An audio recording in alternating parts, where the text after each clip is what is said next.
Brigand Oaxaca is a janky, messed up game held together by spit and duct tape. It's buggy as all hell, feels like it's just barely chugging along most of the time, graphics are ugly as sin, and it's also the best game of the last few years. Created by a mysterious entity that blasphemous scripture refers to as Brian Lancaster, Brigand Oaxaca is an unofficial spin-off to the Deus Ex franchise that relocates the action from the tech-noir streets of future cities into the wild wasteland of southern Mexico. Cast out into this unforgiving world, you, the titular Brigand, must fight against hordes of bioorganic mutants, bandits, and bugs both figurative and literal. If you can look past all the rough edges though, you'll find a game that is incredibly well designed and gives the player innumerable ways to accomplish objectives and survive and thrive in the world of. So let me set the stage for you. You're helping your friend move out of his apartment, and the last place that needs to be cleared out is his room. Off to the side, you find a box of his old childhood PC games, from back when those still came on disc. At the top of the box is all the classics of the late 90s, Unreal, Half-Life, Civilization, Roller Coaster Tycoon, all that good shit. At the bottom of the box is where things start to get weird.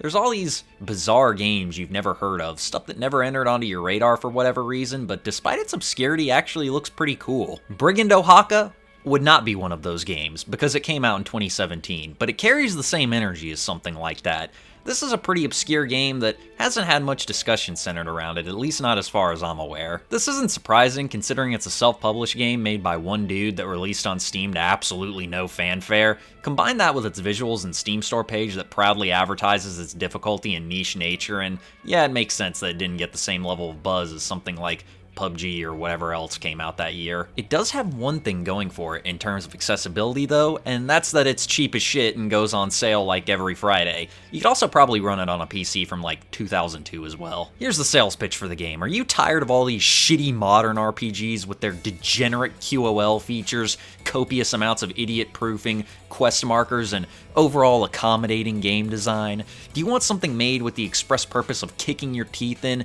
and demanding that you play by its rule set, not try and go at your own leisure? The clips of me getting fucking decimated in the background should be enough to tell you that this'll be your jam. Brigand Oaxaca is an open world RPG that emphasizes difficulty and hostility. It expects you to die a lot, and it expects you to either learn how to overcome its obstacles or refund the game.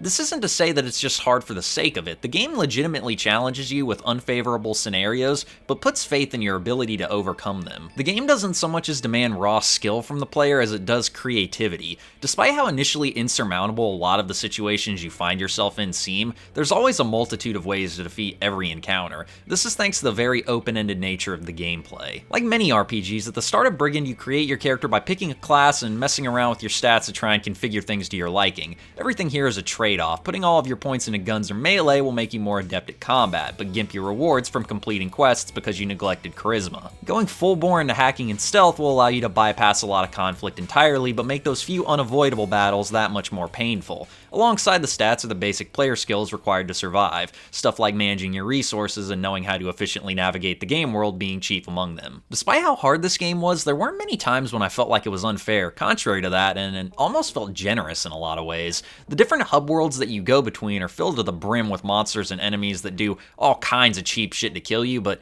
you can also do all kinds of cheap shit back. The game definitely plays dirty, with enemies that fuck up your aiming, wield weapons that can one-shot you, that sort of thing, but the player is supposed to return the favor. The point isn't to win fights fairly here, it's to make sure the other guy never even stands a chance. In a lot of ways, Brigand feels like an extended exercise in problem solving, rewarding the player for coming up with solutions to all of the problems they encounter and making use of the game's mechanics in every way they can. You're encouraged to exploit enemies' line of sight limitations, make use of movement to get to areas they can't reach, lure them to other NPCs, and clean up the leftovers. In short, if you're not playing like a scumbag, you're not doing it right. It's a good thing that the gameplay and level design is as good as it is, because I'm sure by now you've noticed that visually this game looks like shit. Fuck man, I seen burn victims prettier in this game. I kinda like it though. It's not really an artistic thing. By the dev's own admission, he doesn't know how to model, but the primitive nature of the visuals, and definitely the animations, gives the whole thing a scrappy feel that I just like. It also serves as a clear indicator that you're in for a janky ride. You're frequently going to get into combat, which I find really fun,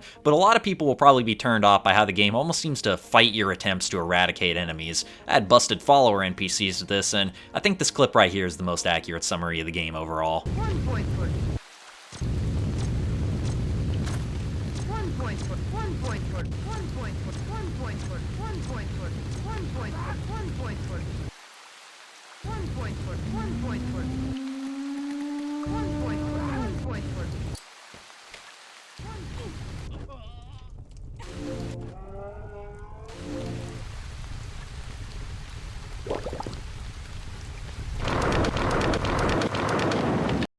This game is fucked up, not in like a grotesque hostile or torture porn kind of way, but in a fun gameplay kind of way. There's all kinds of ways to bust this whole thing that's equal parts hilarious but also helpful. It's also impossible to get caught off guard by this, since the game's startup screen straight up tells you that running it in exclusive mode will make it impossible to tab out, and the first thing you see when you load into the menu is a warning that any antivirus other than Windows Defender hates this game. So that's a brief and general overview of the game and its mechanics. How about the story and world? Brigand, Oaxaca is set in a post-apocalyptic version of the southern Mexican state of Oaxaca. A few hundred years after a nuclear war destroys most of civilization, most of Central America and the Caribbean have been taken over by gangs of pirates and bandits, with the only source of anything resembling the rule of law being an autocratic mercenary group called Uncle Bob's National Security.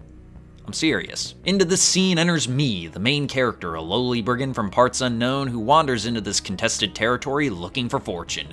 During the character creation, you're given an option of picking between multiple different classes, but in reality all of these are fucking stupid because the first one gives you the power of gun. I don't know, I just got this feeling in my gut that if I didn't pick this one I'd get fucked up later, so I picked Gunslinger. After getting my stats in order, the story begins. According to a text box at the beginning, I was recently arrested at a small banana plantation for committing a murder. I don't remember doing such a thing, but I also rarely remember any night past 7 when the lines come out and my nose starts getting numb. I awake in a jail cell and have a conversation with a Jamaican pirate next door named Ozzy. He says some shit that I can't remember, and then a cyberpunk cosplayer tells me that I'm going to be freed from my confinement in exchange for my services to the plantation's owner. Meet Ricardo, a gun-toting landlord who's so DIY he breaks up unions himself. He's apparently pretty busy lately though, engaging in an intense schedule of standing around doing absolutely fucking nothing like everyone else in this game.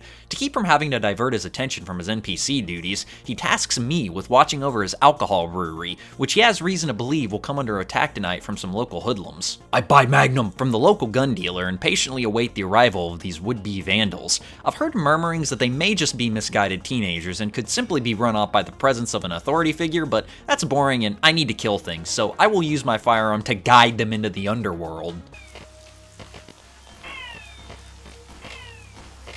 After the battle was over, I looted their corpses and reported my success to Ricardo, who rewarded me for my efforts by giving me like $12 and telling me it was time to be a good little wage slave and go get more work at a local settlement called Junk Fort. I also took the time to get 2 companions here, a mercenary named Laughing Coyote and a bounty hunter named Gao Zhang. This is a perfect time to talk about the companion system in this game, because it's all fucked up. The followers in this game are dumber than your teammates in CS2 and get themselves killed in dumbass ways about as much. They are with their uses though, as you can directly take control of them to make use of their skills in places where yours might not be adequate. I personally use them as pack mules for most of the game and would just tell them to plant their asses at the start of whatever area we were in while I cleaned everything up, then I'd have them come in and pick up all the leftover items I couldn't carry. Once I was given the assignment to go to Junk Fort, the world really began to open up. From here there were several different areas to explore, but I elected to explore the caves behind the plantation, which were invitingly titled the Toxic Caverns. Inside these poisonous hallways of piss and potpourri, I don't know what the fuck that line was. Holy shit, how the hell am I gonna make this script salvageable? I'm in these dark and spooky caves and there's these goblinoid bastards that poison you and make your screen all swirly and shit whenever they hit you. Luckily they're not too tough, which allows me to dive further into the cave and encounter the story of this structure. It appears that a subterranean tribe of irradiated zombies known as the Skawen have made this place their home, but a recent power struggle has usurped their former leader, a scientist named Marvin, and the group has been taken over by a violent psycho named Skinbone, or Skunk Fang, or some shit that I can't remember, but I'm pretty sure it was something like that. I free Marvin from his confinement and liberate his tribe from their enslavement, earning me his appreciation and ensuring I would have the ghouls as allies, which is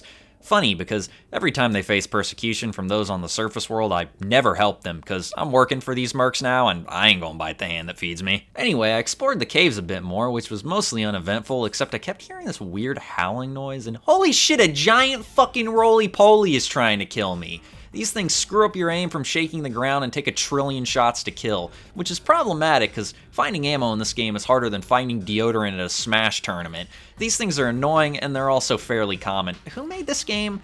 Brian Lancaster, yeah, fuck him, I don't like him. At Junkfort, I get to know my new employers, an unscrupulous private military company known as Uncle Bob's National Security, dedicated to spreading the ideological principles of anarcho-capitalism and subsuming all known cultures into the giant lurching mass of privatized economic production. These valiant warriors have managed to bring commerce and indentured servitude to all the lands between here and Texas. I may be ideologically opposed to their goals, but I am not ideologically opposed to possessing guns and money, so I put aside my sympathies for the native people of this land and said, fuck it, we ball to the prospect of working for them. I gained an audience with Uncle Bob himself. The newest iteration, a long line of cybernetically augmented George Bush clones, he was more than happy to employ an ambitious bandit who values money over human life. My first job from him was to find a way into the city of Pachutla. Pachutla is the largest settlement in the area and the home base for the UBNS's chief rival, a cartel of Jamaican pirates known as the Elegua tribe.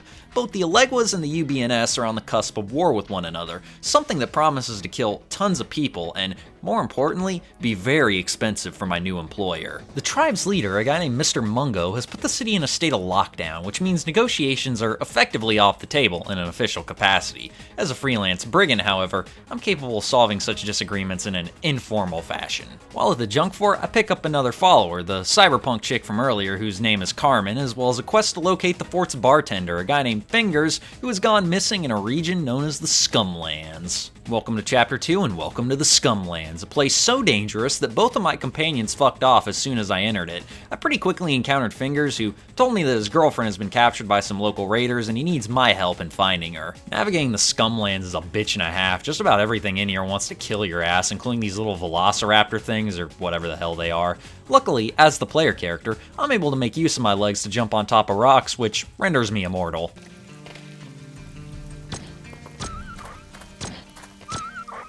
So I found the gang and the dude's girlfriend, but apparently she was hostile for some reason, so I blew her up. I'm sure he'll understand. Except he doesn't, because when I try to talk to him outside Pachutla, he blows my face off. Initially I thought I might be screwed here, but I was able to glitch my way into the dialogue through a rock, which gave me some cover and let me cheese him from around the corner. Watching me murder a man in cold blood was apparently enough to get Elegua to like me, because they're no longer hostile and now willing to let me in the city, which starts Chapter 3. For this chapter, I was supposed to go do some work for a local shaman, but I said fuck that, just let me through the gate, and tossed money at the guard who gave me the code. Now on to Chapter 4. Yes, you can actually bypass the entire chapter by just paying a dude off. This game is beautiful. Inside Pachutla, and my main goal is to gain an audience with Mr. Mungo. I'll need to prove myself to the tribe first by finding a renegade doctor by the name of Junebug. Apparently he pissed off some other tribe called Baroque, which is bad for Elegua, considering the Baroque tribe is supposed to be the most powerful faction in the Wasteland. There's a lot of NPCs in this town, but most of them are these gangsters that don't have much to say. In fact, they all have precisely one thing to say. They give you a stern look and tell you to screw. Screw. Screw. Screw, screw, screw, screw, screw, screw. Eat your heart out, Disco Elysium. This is real dialogue. While in town, I did a bunch of different quests of varying morality for different people, including a hooker who wanted me to steal drugs from somebody, which I was going to do, but we got into an argument and she kicked me, which aggroed Gao Zhang on her and he capped her. Well, at least I have a free room now. Anyway, I managed to find out that Junebug is hiding in the sewers, so I popped open a manhole in the middle of the street and climbed down like a fucking freak. Writing that line out reminded me of that old Septic 5 video, and I went down a rabbit hole of trying to find out what happened to that dude, and I'm reminded of just how fucked up the internet is. In the sewers, and I may not have my combination hazmat gimp suit, but I do have the world's most fucked up looking shotgun. I don't really need it though, because the enemy AI is so gimpy that they run at me and just fall into these pits, so I barely even need to shoot anything except for these turrets that fuck me constantly. I find Junebug and help him fend off some cyber ninjas before telling him to shift his ass to Junkfort and meet up with Uncle Bob. Doing this allows me to bypass meeting with Mr. Mungo entirely, because Junebug informs the UBNS of the threat posed by Baroque tribe. Back at the fort, and Uncle Bob has come to the conclusion that we need to take Pachutla immediately in order to have a more fortified base from which to operate against our new adversaries. I meet up with a detachment of mercs just outside the city and we launch our assault, where I bear witness to the greatest and most intense virtual battle that any man has ever laid eyes upon.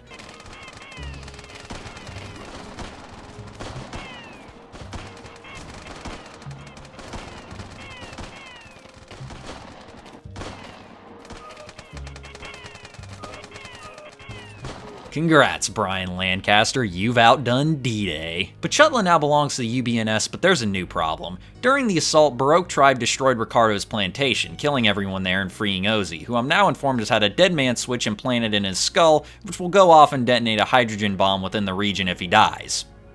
That's a problem. A Baroque airship has been sighted off the coast near a town called Loma Lorga. I repair a Jeep and drive there, where I immediately began ignoring my time-sensitive mission in favor of doing random bullshit for anyone offering to pay me. Probably the most notable thing I did was assassinate a man named Garcia, a shady drug dealer who was threatening a local business owner. This mission was complicated as Garcia was posted up in a public bar, surrounded by people and within clear sight of several others. Carrying out this assassination was a job that required all of my skills and ingenuity to engineer a scenario in which I could eliminate the target with the utmost secrecy and efficiency.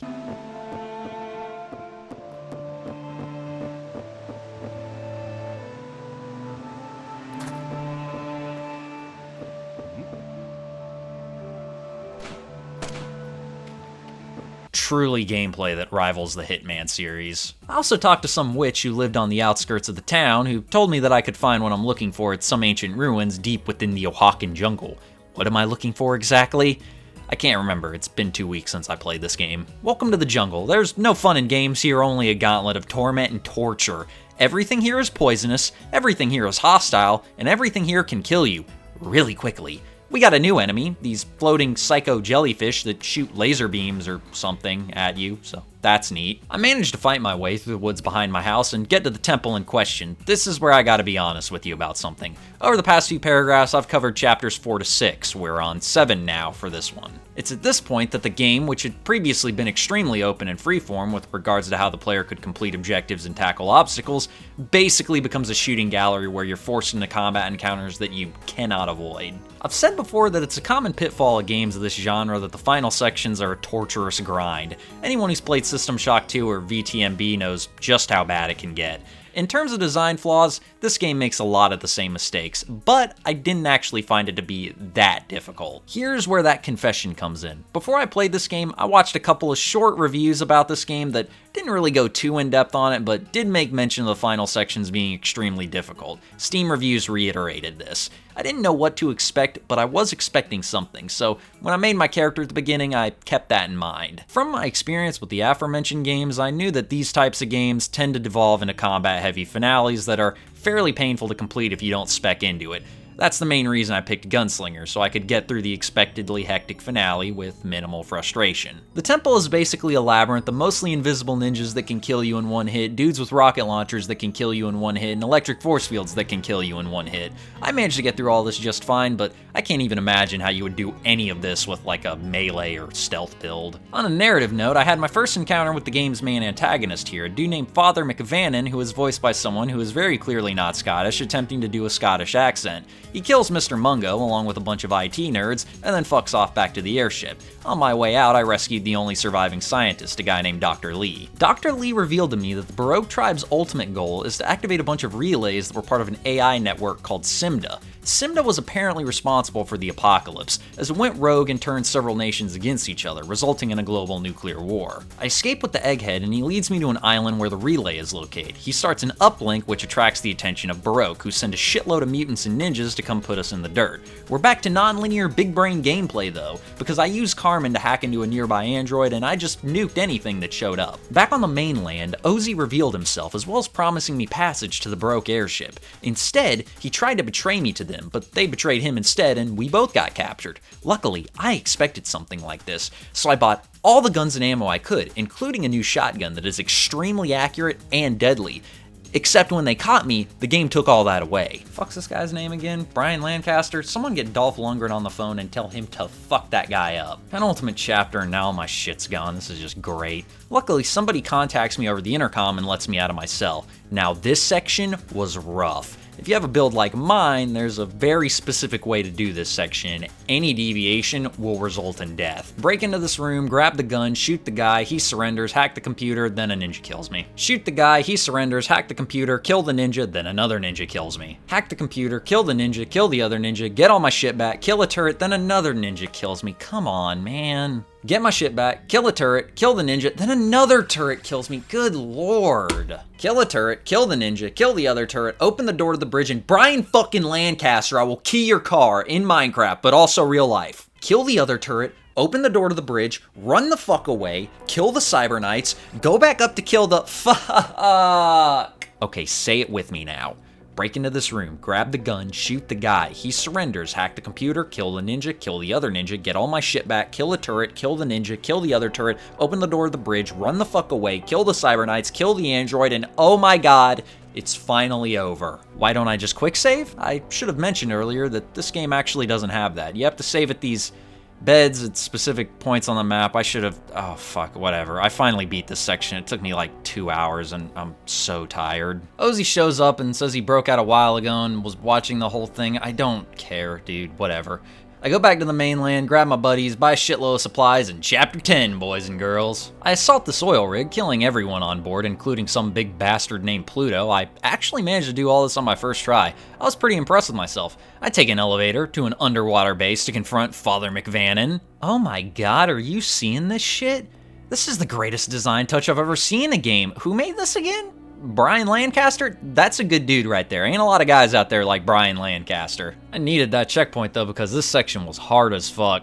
Unlike the parts in the temple or on the ship though, it was actually a lot of fun. It's a pretty well designed section that has a variety of different ways to complete it. It's a really neat encounter that really demands you to come up with ways to defeat the final two enemies, Father McVannon himself and some big alien computer thing that was who freed me on the ship named Arfie. My method of winning this battle was to fight my way through corridors leading down to the central chamber, destroying generators that give Arfie damage resistance bonuses, all while avoiding Father McVannon entirely. I then got to a little vantage point and melted Arfie using an overpowered assault rifle I got off Pluto on the rig, and there we go, that's Brigand Oaxaca, everyone. I mean, I condensed my playthrough a good bit. I gotta figure out how to fit 21 hours into a video, but you get what I mean. There's some ending slides that say what happened to everyone I encountered, but I can't remember any of that shit, man, because I immediately went into the DLC. One of them, anyway. Brigand Oaxaca has some DLC for it, but I only got the one that's free called Brigand Extras. All it is a bonus challenge map and a level editor. The challenge map is called Brigand Fortress, and as you playing as a merc a few weeks after the events of the base game who's been hired by the UBNS to defend a relay out in the jungle from the remnants of Baroque. It's pretty fun. I thought it was fairly easy, mostly just because I dumped my skill points into hacking and using an android to delete everything that tried to fuck with me. The level editor I briefly entered just to see what it looked like, but I didn't do anything there. I'm curious to see what custom campaigns people have made for this game though. Altogether, I had a really fun time with this game. Outside of a few blemishes towards the end, it has some great level and gameplay design that actually uses the low budget indie jank to its advantage. If you're a fan of games like Thief, Deus Ex, or older first-person RPGs, I highly recommend you check this one out. Brian Lancaster is the Antichrist for making the airship level, but he also made the whole rest of the game, which was really good. It's almost always dirt cheap on Steam, so you won't be set back much if you do pick it up. As AAA game development becomes increasingly bloated and unsustainable, it's nice to see what one man with a vision can accomplish, and I think the industry could learn a whole lot from taking a closer look at games like this.